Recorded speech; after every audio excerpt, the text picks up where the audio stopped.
Les fraudeurs. Par le nom de Dieu, le tout miséricordieux, le très miséricordieux. Malheur aux fraudeurs, qui, lors de mesures, réclament la large mesure des gens. Et lorsqu'ils mesurent ou pèsent, causent des pertes aux gens et les trompent. Et quoi? Ceux-là ne pensent-ils pas qu'ils seront ressuscités pour assister à un jour solennel, le jour où les hommes se tiendront debout pour le jugement devant le Seigneur des mondes? Mais non, sachez que le livret des scélérats est dans le Sijin. Sais-tu ce qu'est le Sijin?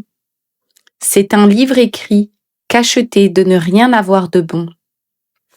Malheur ce jour-là à ceux qui auront nié nos enseignements et qui niaient le jour du jugement dernier.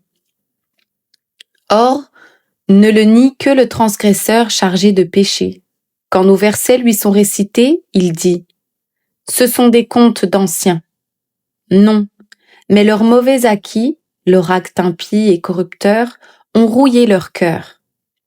Non, mais ce jour-là, ils se seront privés de la miséricorde de leur Seigneur. Puis, ils entreront dans la fournaise, résultat de leurs actes abominables. Et puis encore, il est dit, voilà ce que vous traitiez de mensonge. Mais le livret des bons, pieux, ayant observé les ordres de Dieu, sera dans l'Iliyin. Sais-tu ce qu'est l'Iliyin?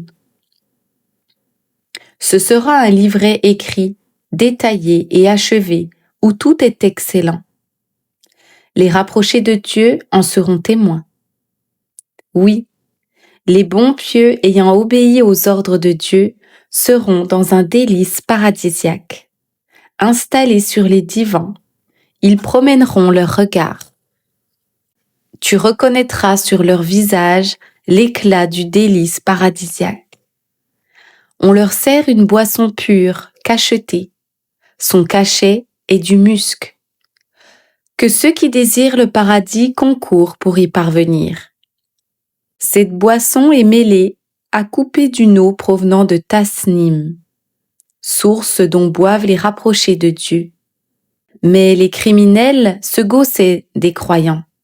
Quand ils passaient près d'eux, ils clignaient de l'œil, se moquaient d'eux. Quand ils retournaient dans leur foyer, ils plaisantaient des croyants. Quand ils voyaient les croyants, les coupables disaient « Ce sont des égarés ». Pourtant, ils n'ont pas été envoyés pour être leurs gardiens. Aujourd'hui, au jugement dernier, les croyants rient des impies criminels. Ils sont sur les divans du paradis.